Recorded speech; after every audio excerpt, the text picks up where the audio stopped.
और आज सुबह जब हमने अखबार खोला और जब मीडिया में हमने टीवी इत्यादि देखा, जब विक्टिम के पिताश्री ने कुछ सवाल पूछा, जब वह मामला सामने आया तो हमें लगा कि आज हमें प्रेस कॉन्फ्रेंस करने की आवश्यकता नहीं है। जो सवाल विक्टिम के, जो सवाल उस मासूम डॉक्टर के पिताश्री ने उठाए हैं, उन सवालों को आपके सामने रखना आवश्यक है। वो इसलिए आवश्यक है क्योंकि वह एक ऐसा पिता है जिसको न्याय नहीं मिला है। वह एक ऐसा परिवार है जो आज कहीं ना कहीं अपने आप को पीछे छूटा हुआ महसूस कर रहा है, जिसके मन में आक्रोश है, जिसके मन में डर है, जिसके मन में अपने बच्ची के प्रति, अपने बेटी के प्रति संवेदना है। और इन संवेदनाओं के साथ इन प्रश्नों को उनके पिताजी ने रखा है। मैं एक एक करके उन प्रश्नों को रखूंगा और मैं खुद और हमारी पार्टी भी और देशवासी भी इन प्रश्नों का जवाब चाहते हैं, क्योंकि इस जघन्य कांड में यह प्रश्न एक बहुत महत्वपूर्ण रोल अदा करते हैं या एक बहुत महत्वपूर्ण कार्य अदा करते हैं। These questions that the father of the victim have laid in front of the nation today, these questions are of paramount importance, because on the foundation of the question is based the investigation and the outcome of the investigation. Question number 1, पहला प्रश्न। और पिता पूछते हैं कि जब मेरी बेटी की बॉडी वहां हमारे घर में रखी हुई थी, उस समय डीसी, डिस्ट्रिक्ट कलेक्टर नॉर्थ, उन्होंने मुझे एक कोने में बुलाया और कोने में ले जाकर मुझे कुछ पैसे देने की कोशिश की। मैंने इनकार कर दिया कि मुझे पैसे नहीं चाहिए। आप सोचिए पिता की मानसिक हालत, आप सोचिए पिता के ऊपर क्या गुजर रही होगी जिस समय बेटी की लाश, और वह भी इस हालत में, आफ्टर द ब्रूटल मर्डर। वो रिकॉन्साइल भी नहीं कर पाए होंगे, वो अपने आप के साथ भी समझौता नहीं कर पाए होंगे, वो समझ नहीं पाए होंगे कि मेरी बेटी के साथ आखिर क्या हुआ है। और उस समय जब शव उनके घर में रखा हुआ था, डिस्ट्रिक्ट कलेक्टर, कोई और व्यक्ति नहीं, कोई राजनेता नहीं, एक एडमिनिस्ट्रेटर उन्हें एक कोने में ले जाता है और कुछ पैसे देने की कोशिश करता है। पैसा आदमी कब देता है? आदमी भ्रष्ट कब बनता है? जब मुंह बंद रखाने की कोशिश की जाती है, या कुछ छुपाने की कोशिश की जाती है, या ऐसा किया जाता है कि भाई देखो हम तो आपको कुछ दे रहे हैं, आप बदले में कुछ हमें भी दो, कुछ बोलो मत। ऐसा क्या था कि ममता सरकार ने डीसी को भेजा पैसे के साथ कि आप जाइए, और जब शव घर में रखा हुआ है उस समय उनके माता पिता को खरीदने की कोशिश करिए। We want the answer to this specific question raised by the father of the victim.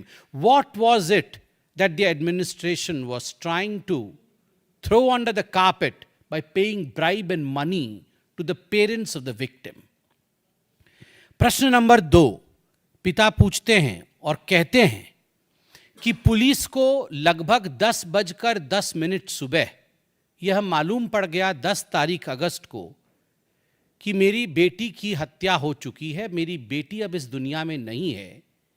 शव बरामद हो चुका था 10:10 10 तारीख को, मगर मृत्यु उससे बहुत समय पहले हो चुका था। She was dead quite early. It was discovered by the police at 10:10 AM। हमें 11 बजे बोला गया कि सुइसाइड किया है आपकी बेटी ने, आधे घंटे के बाद। और जब हम हॉस्पिटल पहुंचते हैं तो हमें उस सेमिनार कमरे के बाहर जहां हत्या हुई थी, जहां शव था, उसके बाहर 3.5 घंटे इंतजार कराया गया। We were forced to wait for 3.5 hours। इसके बावजूद कि कई लोग उस कमरे में जा रहे थे और आ रहे थे, multiple people were going and coming from that room, they were entering the room and they were exiting the room.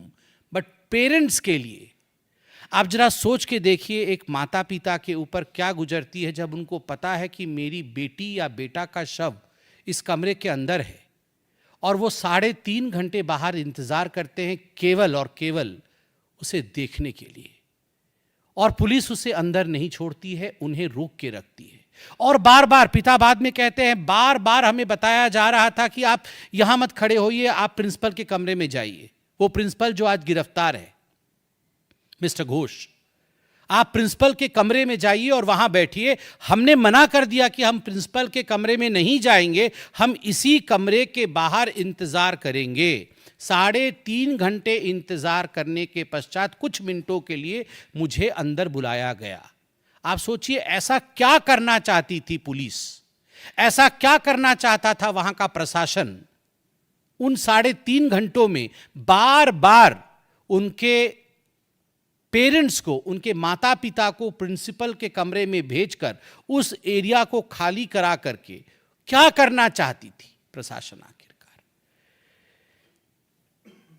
और सबसे बड़ी बात, दूसरे नंबर प्रश्न में उनके पिताजी पूछते हैं कि एक ब्लैंक कागज में, खाली कागज में हमें हस्ताक्षर करने कहा गया एंड वी रिफ्यूज्ड, हमने मना कर दिया।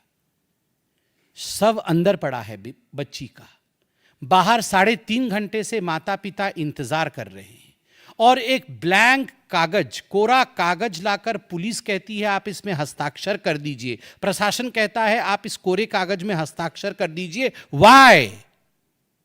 ये 21st सेंचुरी है, पढ़े लिखे माता पिता हैं, मैं तो कहता हूं पढ़े लिखे ना भी हो, आप बैठे हैं, मीडिया बैठी है, जागरूक संसार है, उसके बावजूद look at the audacity of the administration and the police officials to demand a signature from the father on a blank paper. क्या लिखना चाहते थे आप ऊपर में? कि बेटी ने सुसाइड किया है, मैं मानता हूं इसमें किसी प्रकार से कोई मर्डर नहीं हुआ है, रेप नहीं हुआ है, ये मैं जानता हूं, ये लिखना चाहते थे? ब्लैंक पेपर में हस्ताक्षर तभी कराते हैं जब आपके मन में खोट है, आपके मन में चोर है। प्रश्न नंबर 3, क्वेश्चन नंबर 3 जो पिता पूछते हैं, व्हाई डिले इन पोस्टमार्टम? कि आखिरकार पोस्टमार्टम करने में, पीएम करने में आपने डिले क्यों किया? पूरा का पूरा टाइमलाइन पिताजी ने उनका दिया हुआ है। उन्होंने कहा कि पोस्टमार्टम जो है, जिस प्रकार से काम चल रहा था, एट दी मोस्ट लेट भी करते तो 5 बजे तक पूरा हो जाना चाहिए था, मगर पोस्टमार्टम उसके बाद होता है। सबसे बड़ी बात है जो पिताजी पूछते हैं विक्टिम के, उनके पिताजी पूछते हैं कि आखिर क्या कारण था कि अस्पताल ने एफआईआर नहीं किया? बॉडी सुबह मिल गई मगर अस्पताल ने एफआईआर नहीं किया। अंततोगत्वा फोर्स होके हमें 6:30 और 7 बजे के बीच कंप्लेंट लिखना पड़ा। 6:30 और 7 बजे के बीच पिताजी और माताजी जाके कंप्लेंट लिखते हैं कि हमारी बेटी अब रही नहीं, वी सस्पेक्ट फाउल प्ले। और उसके बाद 11:45 माफ करिएगा, 11:45 PM रात को 11:45 पर एफआईआर दर्ज करती है लोकल पुलिस। सुबह 10 बजे बॉडी मिलती है, 11:45 पर एफआईआर पुलिस दर्ज करती है, जबकि वहां सारे मेडिकल छात्र थे, पूरा हंगामा मचा हुआ था। उसके बावजूद, this is the audacity of the authorities, that they did not even go for an FIR till almost the midnight. And the most important question that the father raises, कि वहां मेडिकल छात्र थे जो सब कुछ जानते हैं, स्वाभाविक है, हम जो मेडिकल का छात्र होता है वो जानता है नेचुरल डेथ क्या होती है, अननेचुरल डेथ क्या होता है, होमिसाइड क्या होता है, रेप एंड अटेम्प्टेड मर्डर या रेप एंड होमिसाइड क्या होता है, ये सब विषय, ये टर्मिनोलॉजीज मेडिकल छात्र जानते हैं। वहां हर कोई सब कुछ जानता था। उसके बावजूद भी प्रशासन और पुलिस की धृष्टता को देखिए कि उन्होंने जो लिखा है उसमें कॉज ऑफ डेथ में अननेचुरल डेथ केस लिखा है।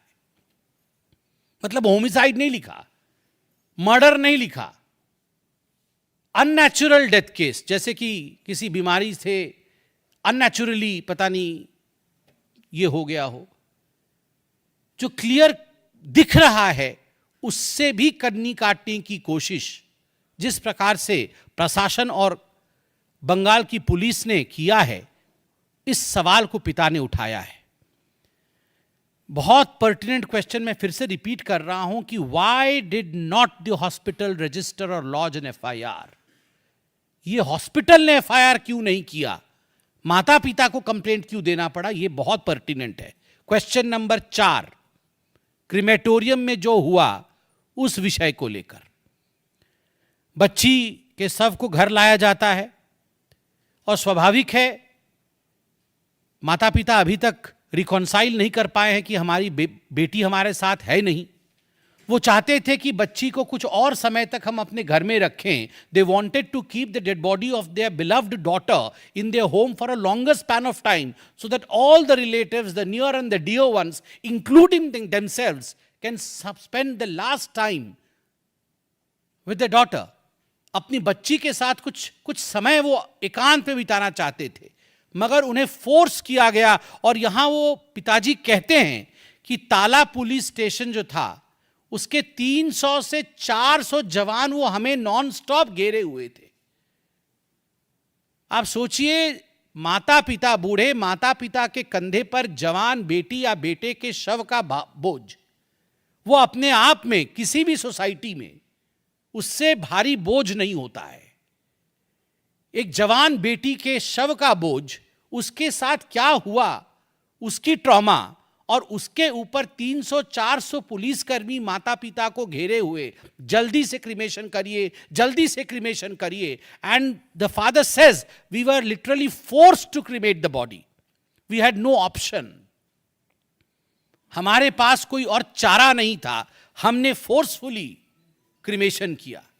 और 5वां प्रश्न अपने आप में ही बहुत घातक है। 5वां प्रश्न जो हमारी विक्टिम है, उनकी आंट और उनके पिताजी दोनों ने पूछा है। जो बाकी रिश्तेदार थे, लगभग 15 रिश्तेदार उस समय अस्पताल आ चुके थे जहां मर्डर, होमिसाइड, रेप इत्यादि हुआ है। जहां ये जघन्य कांड हुआ था वहां 15 रिश्तेदार आ चुके थे। इन 15 रिश्तेदारों के मौजूदगी में सबने देखा कि माता पिता कार में बैठ के एम्बुलेंस के आगे गए। सभी रिश्तेदारों की इच्छा थी कि हम एम्बुलेंस में बिटिया के साथ जाएं। स्वाभाविक है माता पिता को बहुत आघात लग रहा होगा, वो कार में गए हैं, मगर रिश्तेदार एम्बुलेंस में बैठना चाहते थे। और जब इस विषय को लेकर रिश्तेदारों ने पुलिस को अप्रोच किया कि हम बिटिया के साथ एम्बुलेंस में जाएंगे, हम उनकी बुआ हैं, हम चाची हैं, हम काकी हैं, आमी काकी माँ, मैं जाऊंगी या मैं जाऊंगा, उस समय पुलिस ने तुरंत एम्बुलेंस के गेट को बंद कर दिया और कहा नहीं, आपके लिए संभव नहीं है, क्योंकि यहाँ का जो टीएमसी का लोकल काउंसिलर है उसने अपने आप को लोकल गार्डियन लड़की का घोषित कर दिया है और वो एम्बुलेंस में बैठ गया है। मुझे तो समझ